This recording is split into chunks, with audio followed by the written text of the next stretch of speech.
어느 날은 화장실의 수도관이 완전히 얼어버렸다. 편집장은 나에게 변기를 뚫으라고 명했고 나는 언손을 비비며 한나절 동안 계속해서 변기에 뜨거운 물을 부어댔지만 꽁꽁 언 배관 때문에 물이 내려가지 않았다. 빨갛게 코가 언 채로 총무팀에 이 사실을 알렸다.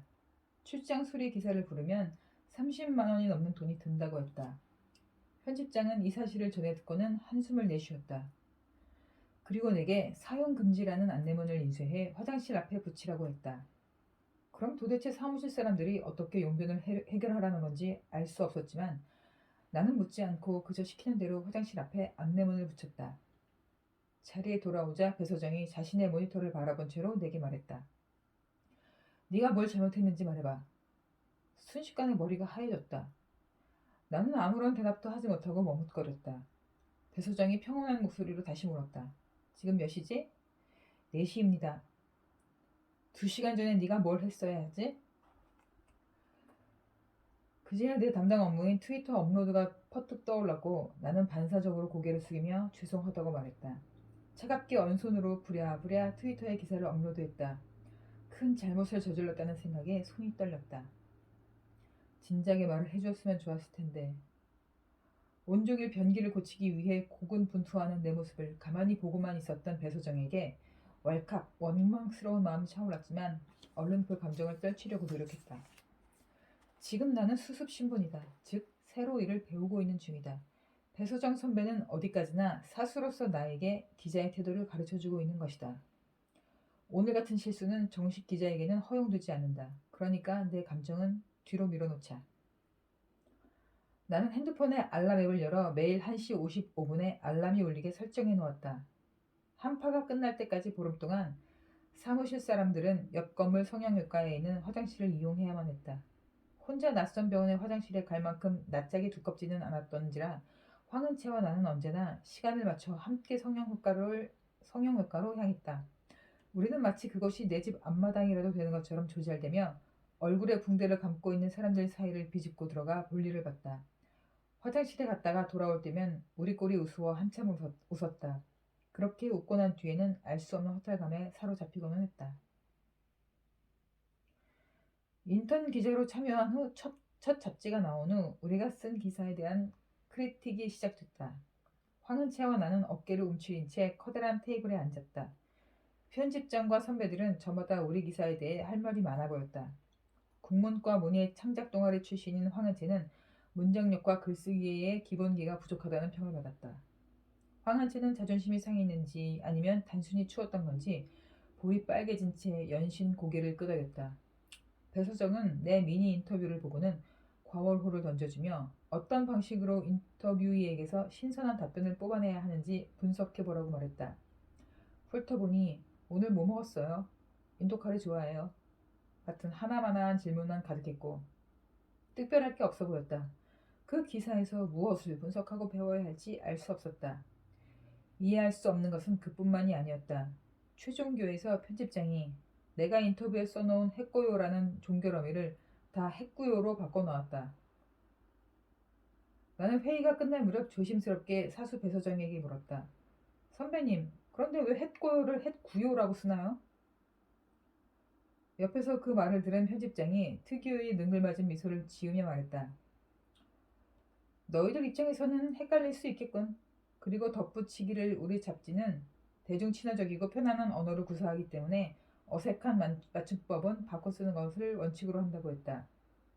때문에 바람을 바램이라고 햇고요를 핵구요라고 표기한다고 했다. 나는 맞춤법을 지키지 않는 것과 대중 친화적인 것이 무슨 상관인지 잠시 고민하다 말았다. 편집장은 갑자기 내 전공을 묻더니 자신도 영문과를 나왔다며 갑자기 민주화 운동에 투신했던 대학 시절 장광설을 늘어놓았다. 그 후에는 고전 읽기에 소홀한 요즘 애들을 주제로 훈화를 펼치기 시작했다. 우리 신입 기자들이 기초 소양을 쌓고 비판하는 지성을 길러야 한다며 자신의 책상으로 가더니 책꽂이에서 데미안과 수레바퀴 아래서를 꺼내주었다. 번역이 엉망인 것으로 유명한 D 출판사의 세계문학 전집이었다. 황은채와 나는 떨떠름한 표정으로 그것을 받아든 채 각자의 자리로 돌아갔다. 나는 수레바퀴 아래서를 책상 위에 올려두었다. 그리고 매거진 C에만 적용되는 맞춤법을 메모지에 적어 모니터에 붙여놓았다. 모든 조직에는 그 조직만의 문법이 존재하기 마련이니까 빠르게 이곳의 문법에 적응하고 싶었다. 황은채와 나는 인턴 시절 80만 원의 월급을 받으며 매일 9시 반부터 이르면 저녁 8시, 늦으면 11시까지 일했다. 한 달에 한두 번씩은 무조건 밤을 새워 마감했다. 점심과 저녁 식대가 따로 나오지 않아 식비나 출퇴근 교통비를 제하면 남는 돈이 없었지만 괜찮았다.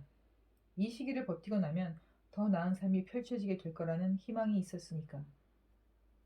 황은채와 나는 매일 다른 사회로 다채롭게 혼났다. 그래도 우리들 다 나름대로 꽤 높은 경쟁률을 뚫고 들어온지라 시키는 일을 아예 수행하지 못하는 편은 아니었는데 아무리 최선을 다해도 꼭 지적을 받고는 했다. 사수 배서장의 디렉션은 일관성이 없었다. 어떤 날은 인터넷 게시판에나 적합할 만한 신조어를 많이 쓰는 발랄한 무드를 요구하는가 하면 가벼운 톤으로 기사를 써가면 문장의 중량감이 떨어지고 수식이 지나치게 많다고 평했다. 그리고 마지막에는 어김없이 매거진 C의 성격과 잘 맞지 않는다며 다시 써오라고 지시했다. 아무리 과오로를 뒤져보고 선배들이 쓴 기사를 외우듯 읽어봐도 매거진 C다운 게 도대체 무엇인지 알 수 없었다. 구체적으로 어떤 부분을 수정해야 하는지 질문했지만 명확한 대답이 돌아오는 경우는 별로 없었다. 무슨 질문에든 내가 너네들 질문 받아준 사람이니? 기사 똑바로 분석 안 했지? 라고 쏘아댈 따름이었다. 그러다 함께 점심을 먹을 때면 선배 기자들끼리 요즘 애들은 아무것도 알고 싶어하지도 질문하지도 않는다며 부모님이 시키는 대로 학원을 다니며 수동적으로 공부에 그런 것 같다고 전혀 참신하지 않은 세대 분석을 했다. 그 말을 한 배서정과 우리가 고작 4살 차이라는 것이 떠올랐고 요즘 애들이라는 말을 쓰기에 4살 터울은 조금 애매하지 않나 하는 생각이 들었다.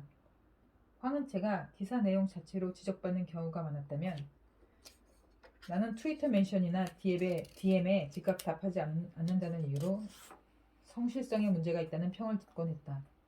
결국 나는 핸드폰에서 내 트위터 아이디를 로그아웃한 후 매거진 C의 아이디로 접속했다. 그리고 새로운 멘션과 DM이 올 때마다 알람이 뜨게 설정해 놓았다. 모기를 잡는 것처럼 잽싸게 독자들의 의견을 쳐내리라 투지를 불태웠다. 처음으로 혼자 취재를 하러 갔던 날을 아직도 기억하고 있다. 한 신진 작가의 개인전을 스케치하기 위해 삼청동의 어느 갤러리로 향할 때 나는 몹시 긴장한 상태였다.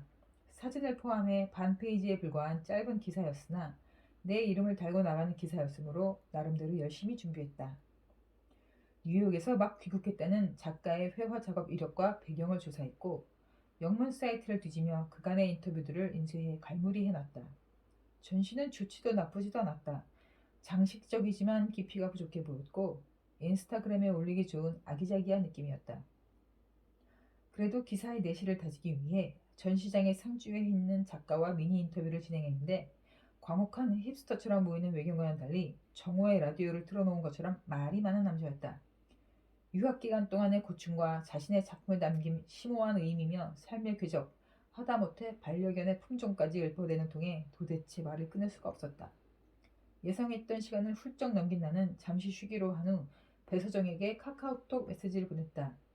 선배님 인터뷰가 길어져 아무래도 퇴근 시간까지 사무실에 못 들어갈 것 같습니다. 알겠어. 인터뷰 끝나면 바로 퇴근해. 내일 출근 전까지 녹취 풀어놓고. 네, 감사합니다. 그런데 너 푸사랑 대화명이 그게 뭐니? 네? 내 카카오톡 프로필 사진은 한창 유명세를 끌고 있던 아이돌이었고 대화명은 꿀꿀이었다. 실제로 회사를 다니면서부터 갑자기 살이 찌기 시작해서 별 생각 없이 달아놓은 대화명이었다. 생각이 있는 거니 없는 거니 애도 아니고 아이돌 사진에 꿀꿀이가 뭐니? 인터뷰가 보면 무슨 생각할 것 같아? 넌 밖에 나가면 우리 매체를 대표하는 사람이야. 당장 대화명이랑 프로필 사진 바꿔. 배소정의 프로필을 클릭해보니 프로필 사진은 매거진 C의 이번호 표지였고 대화명은 매거진 C 배소정 에디터라고 되어 있었다. 나는 프로답지 못한 중대한 실수를 저질렀다는 생각에 얼른 프로필을 바꾸었다. 마치 거푸집으로 찍어놓은 것처럼 배소정과 똑같은 방식으로. 잠깐의 휴식 후 인터뷰이가 다시 자기 자랑을 늘어놓는 걸 듣다가 녹초가 된 나는 집에 가는 길에 황은채에게 카톡으로 인터뷰의 수다스러움을 흉봤다. 대화의 말미에 별 생각 없이 배서정이 한 말을 전했다. 그러자 갑자기 황은채가 엄청나게 격렬한 반응을 보이기 시작했다. 야, 너도 당했어? 무슨 소리야? 배서정 선배 진짜 이상해. 내가 카톡 프로필에 남친이랑 찍은 사진 올려놨더니 점심 먹다 말고는 세상 천지의 남자친구는 너만 있냐고. 당장 바꾸라고 난리치는 거 있지? 뭐? 그게 그렇게까지 할 일이야? 그니까 게다가 너랑 나 둘 다 공식 계정 팔로우 안 하냐면서 선배에게 페북 친추도 먼저 하는 게 기본 아니냐고. 니네는 다들 기본이 안 됐다고 개거품 밀더라니까. 우리가 개인 계정으로 뭘 하든 말든 야 이거 다 사생활 침해 아니야? 내 말이. 근데 너 배소정 선배 와세다대 나온 거 알아? 말도 안 돼. 진짜야. 내가 선배들 얘기하는 거 들었어. 헐 진짜? 하긴 목소리나 분위기가 좀 특이하긴 하잖아. 일본에서 오래 살았대? 중학교 때 가서 대학까지 쭉 거기서 나왔대. 하루키 후배래. 갑작 하루키? 아니 근데 일본 사람들은 원래 남 사생활 터치 안 하지 않아? 아 몰라. 일본 생활하다 너무 숨막혀서 그렇게 됐나? 후배들 잡돌이하고 남일을 참견하는 것만 한국 패치 적용됐나 봐. 그 후로도 우리는 집단주의 문화에 젖어있는 한국 사회에 대한 개탄과 개인의 가치를 완전히 잃고 집단에 동화되어 버린 배서정 선배를 주제로 약 40분간 폭풍 카톡을 했다.